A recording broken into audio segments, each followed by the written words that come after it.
ஆத்தி என்ன அடி இப்படி வேற லெவல் ஆட்டத்தை வெளிப்படுத்தாங்களேப்பா. இப்படி வந்து சொல்ற மாதிரிதான் இன்னைக்கு கேகேஆரோட பேட்டிங் வந்து இருந்துச்சுங்க.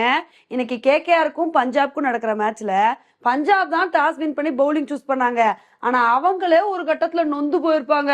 பேசாம நம்மளே பேட்டிங் பண்ணிருக்கலாமோ, இந்த அடி அடிக்கிறாங்களே அப்படின்னு சொல்லிட்டு புலம்புற மாதிரி தான் இன்னைக்கு கேகேஆரோட பேட்டிங் வந்து இருந்துச்சு. ஏன்னா இன்னைக்கு பிலிப் சால்ட்டும் சுனில் நரேனும் ஸ்டார்டிங்ல இருந்து வேற லெவல் ஆட்டத்தை வந்து வெளிப்படுத்த ஆரம்பிச்சிட்டாங்க.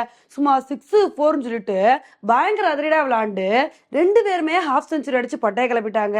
ஒரு கட்டத்துல கேகேஆர் வந்து 10 ஓவர்ல 130 ரன்னுக்கு மேல வந்து எடுத்தாங்க. ஆனா பஞ்சாபை பொறுத்த வரைக்கும் ஒரு விக்கெட் கூட எடுக்காம தத்தளிச்சிட்டு இருந்தாங்க. இதை வந்து பார்த்தவனே நம்ம என்ன நினைச்சிட்டு இருந்தோம்னா, கண்டிப்பா இன்னைக்கு கேகேஆர் வந்து ஐபிஎல் ரெக்கார்டை பிரேக் பண்ண போறாங்க, இவங்க ஒரு ஹை ஸ்கோர் அடிக்க போறாங்க அப்படின்னு தான் நம்ம வந்து நினைச்சிட்டு இருந்தோம். அப்பதாங்க ராகுல் சாகர் வந்து பவுலிங் போட வந்தாரு. வந்த மனுஷன் வந்து பாத்தீங்கன்னா ரொம்ப சூப்பரா சுனில் நரேன் வந்து தூக்கிட்டாரு. அதுக்கப்புறம் சரிப்பா சுனில் நரேன் போனா என்ன, பிலிப் சால்ட் நின்று செஞ்சுரி அடிச்சு பட்டைய கலப்பாரு அப்படின்னு நினைச்சிட்டு இருந்தோம். அதுக்கப்புறம் வந்து சாம் கரன் வந்து அவரோட ஓவர்ல வந்து நல்லா ரன்னை கொடுத்துட்டு இருந்தாருங்க. ஆனா அதே ஓவர்ல வந்து பாத்தீங்கன்னா ரொம்ப அழகா பிலிப் சால்ட்டை வந்து தூக்கிட்டாரு. அதுக்கப்புறம் வெங்கடேஷ் ஐயரும் ரசலும் சேர்ந்து நல்ல ஒரு பார்ட்னர்ஷிப் வந்து போட்டுட்டு இருந்தாங்க.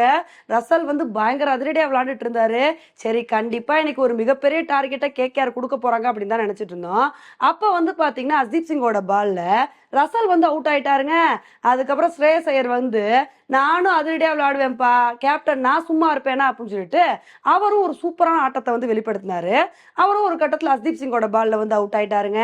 அதுக்கப்புறம் ஸ்ரேயஸ் ஐயர் அவுட் ஆனவுடனே ரிங்கு சிங் அதிரடி காட்டுவார்னு பார்த்தா கடைசி ஓவர்ல வந்து 4 எல்லாம் அடிச்சு அதிரடி காட்டினாருங்க. அதுக்கப்புறம் வந்து அவரும் ஹர்ஷல் பட்டேலோட பால்ல வந்து அவுட் ஆயிட்டாரு. அப்புறம் வந்து ராமன்தீப் சிங் இருந்துகிட்டு நானும் வந்து என் பங்குக்கு 6 அடிப்பேன் அப்படின்னு சொல்லிட்டு அவரும் ஒரு 6 வந்து அடிச்சாரு. இதனால 20 ஓவர் முடிவுல கேகேஆர் வந்து 261 ரன் வந்து எடுத்திருக்காங்க. உண்மையிலே இது ஒரு மிகப்பெரிய டார்கெட் அப்படின்னு தாங்க வந்து சொல்லணும். அதனால பஞ்சாப் வந்து இந்த மேட்சை வந்து வின் பண்ணணும் அப்படின்னா ஸ்டார்டிங்ல இருந்தே நல்ல ஒரு பேட்டிங் பர்ஃபார்மன்ஸ் வந்து கொடுக்கணும். அதை விட்டுட்டு எங்க டீம்ல வழக்கமா அசுட்டோ சர்மாவும் சசாங் சிங்கும் பாத்துக்குவாங்கப்பா, அதனால நாங்கெல்லாம் அவுட் ஆயிரோம்னு சொல்லிட்டு டாப் ஆர்டர் வந்து வர நடைக்கட்டா அப்படின்னு சொல்லிட்டு கிளம்புனாங்க. ரொம்ப வந்து கஷ்டமா வந்து போயிடும். ஏன்னா இது பஞ்சாப்க்கு வந்து முக்கியமான மேட்ச். இந்த மேட்ச்ல வின் பண்ணா மட்டும்தான் அவங்களுக்கும் பிளே ஆஃப்க்கு போறதுக்கான வாய்ப்புகள் இருக்கு. இந்த மேட்சை தோத்துட்டாங்கன்னு வச்சுக்கோங்களேன், அவங்க வந்து ஐபிஎல் விட்டு வெளியே போயிடுவாங்க. அதனால பொறுத்து வந்து பார்க்கலாம். இந்த மேட்சை வந்து சீரியஸா எடுத்து பஞ்சாப் வந்து இந்த மேட்சை வின் பண்ண ட்ரை பண்றாங்களா இல்ல என்ன பண்றாங்க அப்படின்னு சொல்லிட்டு.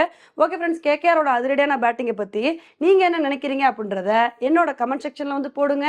இதே மாதிரி இன்னொடையில உங்களை வந்து மீட் பண்றேன். Bye friends.